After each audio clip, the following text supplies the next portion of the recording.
It was supposed to be the happiest night of her life. Pay attention to the woman in the white sash and gold tiara. Emily Carter, 27 years old, a marketing consultant from Henderson, Nevada. On August 7, 2022, she hosted her bachelorette party inside apartment 3B at the Henderson Heights complex. 11 guests filled the living room. Music came from a small Bluetooth speaker. Perfume and the smell of champagne lingered in the air. Emily's laughter carried above the noise, confident, bright, unaware. From the parking lot below, a black 2012 Dodge Charger idled beneath a broken streetlight. Inside sat Ryan Holt, age 34, Emily's former boyfriend. He scrolled through social media stories until one appeared. Emily Carter added to her story, at Henderson Heights. Court documents later showed that Emily and Ryan's relationship ended in 2020 after repeated incidents of harassment. A restraining order was issued that July and renewed twice. Holt violated it once and served 60 days in county jail. After his release, he created multiple fake online profiles.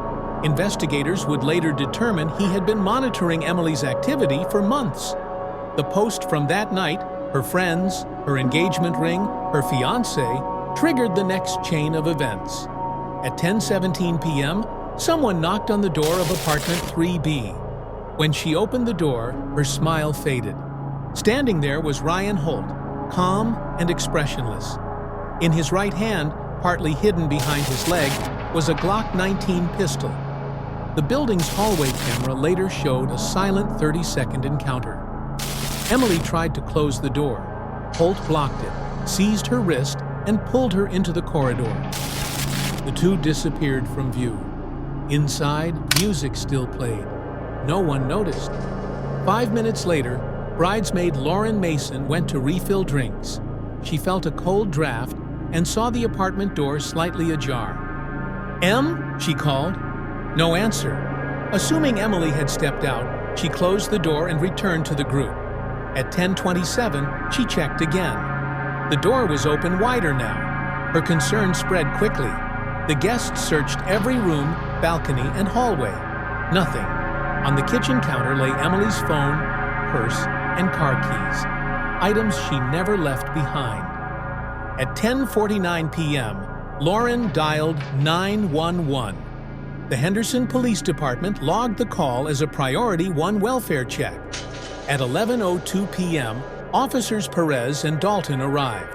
They found 11 frightened women, half-deflated balloons, and a Bluetooth speaker still playing faint music. Witness statements mentioned one name repeatedly, Ryan Holt, the ex who wouldn't let go. Perez ran the name through state databases and confirmed the restraining order. The case status changed from missing person to probable abduction. At 11:27 p.m., security footage confirmed the act. Holt was seen pulling Emily from her doorway. A bolo, be on the lookout. Bulletin went out for Ryan Holt, white male, 34, armed and dangerous, driving a black Dodge Charger, Nevada plate 3YX928.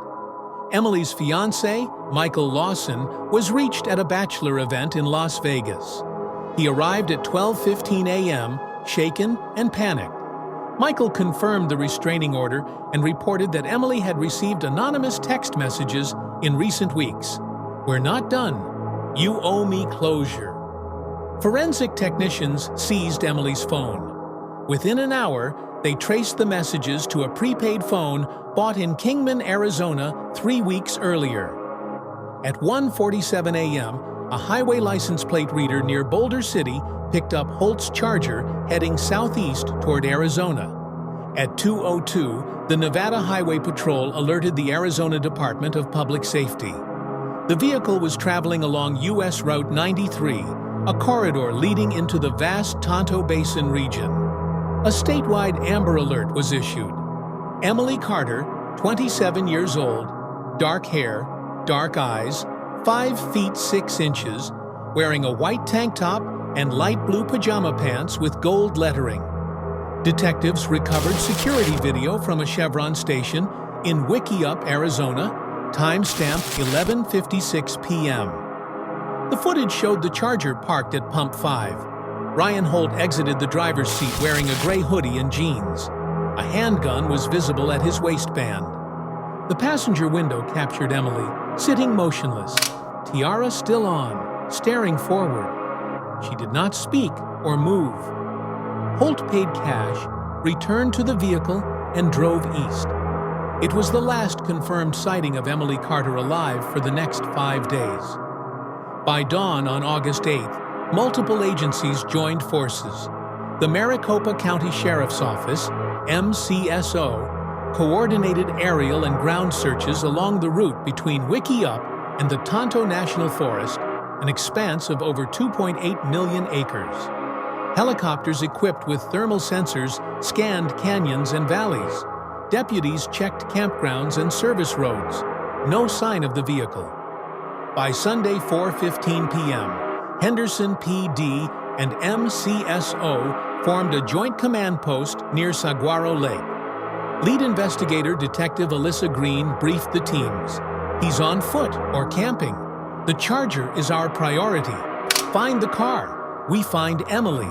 At 5:07 p.m., a DPS helicopter began grid sweeps with infrared imaging. At 5:32 p.m., analysts in Henderson located a possible match on Route 87, a black sedan turning onto a dirt service road near Canyon Point Trailhead. Coordinates were relayed to ground teams. Night searches yielded only tire ruts and discarded cans. At 6:10 p.m., Michael Lawson appeared before cameras outside the Henderson Police Department. Holding a framed engagement photo, he said, "Emily is kind, generous, the love of my life. If anyone sees a black Charger, please call 911. Ryan, let her go." Early Monday morning, 7:05 a.m., digital forensics agent Samir Patel traced the prepaid SIM card used in Holt's burner phone. One activation pinged near Payson, Arizona, adjacent to Green's red-circled zone. On August 9th, monsoon storms rolled across central Arizona. Heavy rain grounded aircraft and washed out dirt roads. Search teams on foot continued through mud and lightning warnings. August 10th, U.S. Forest Service Ranger Caleb Foster radioed dispatch from a narrow track 4 miles north of Woods Canyon Lake. "Control, I've got a vehicle hidden under brush. Looks like a black sedan." Deputies arrived 40 minutes later. The license plate confirmed it. Ryan Holt's Dodge Charger. The vehicle was cold. Inside, they found Emily's bent gold tiara, a half-empty water bottle, a folded blanket, an empty Glock 19 case. No blood, no struggle. Command ordered a 5-square-mile perimeter. Roads were closed and hikers evacuated. By 2 p.m., dogs located footprints leading east. One set of boots, size 11, another, smaller, barefoot. Both trails ended at a stream. Deputies concluded Emily had been with Holt until that point. At 4:42 p.m., helicopter operators observed movement near a granite outcrop 2 miles from the car. Ground units converged. At 5:03 p.m., they found Ryan Holt sitting against a boulder, revolver beside him. His clothes were torn, his face sunburned. He offered no resistance, raising his hands and whispering, "She's gone." At the Gila County substation, he invoked his right to an attorney and refused to speak further. With Holt in custody, the focus shifted to finding Emily alive. Detective Green addressed the team. He said, "She's gone." That could mean anything. We start outward from his arrest point. Every ravine, every stand of pines. K9 Unit Bravo followed scent traces northeast of the capture site. At 2:17 p.m., handlers reported a strong alert in a grove of ponderosa pines. Deputies advanced cautiously. Under low branches, searchers spotted pink fabric. Emily Carter was curled at the base of a tree, conscious but barely responsive, lips blue, skin scraped, shivering violently. Deputy Miller radioed, "Command, "We've got her. She's alive." Paramedics airlifted her to Banner Desert Medical Center in Mesa. Doctors diagnosed severe dehydration, acute hypothermia, and minor abrasions. No signs of assault. When stable, Emily provided a brief statement. Holt had called from an unknown number, threatening to burst into her party if she refused to meet him. To protect her friends, she stepped outside. He forced her into the car and drove for hours through the desert, alternating between apologies and accusations. When he realized police were searching, he panicked, ordered her to walk into the woods, and said he needed to think. She waited, but he never returned. For 2 nights she wandered, surviving on rainwater until collapsing beneath the pine tree where rescuers found her. Forensics confirmed her account. GPS data from Holt's phone aligned with Emily's description of the route. Boot and barefoot prints matched their sizes. Prosecutors charged Ryan Holt with kidnapping, aggravated assault with a deadly weapon, and unlawful imprisonment. Confronted with overwhelming evidence, he entered a guilty plea in October 2022. Sentence: 20 years in the Arizona Department of Corrections. Emily declined to attend sentencing. Her written statement read, "He stole 5 days of my life, but he doesn't get the rest." In November 2022, Emily moved to Oregon to live near her sister. She did not return to Henderson. Her engagement to Michael Lawson ended quietly, a casualty of trauma rather than affection. Detective Green kept Emily's bent tiara on her desk as a reminder. In a later interview, she said, "Small digital clues, a geotag, a phone ping, solved this case. But what saved her was timing and belief that someone was still coming."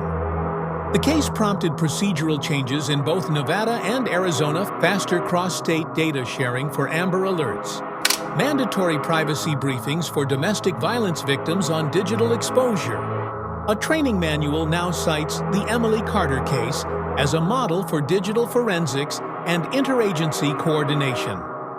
Emily chose privacy, declining all media interviews. Friends say she began painting landscapes, often of forest sunlight breaking through trees. Her story closed not with tragedy, but endurance.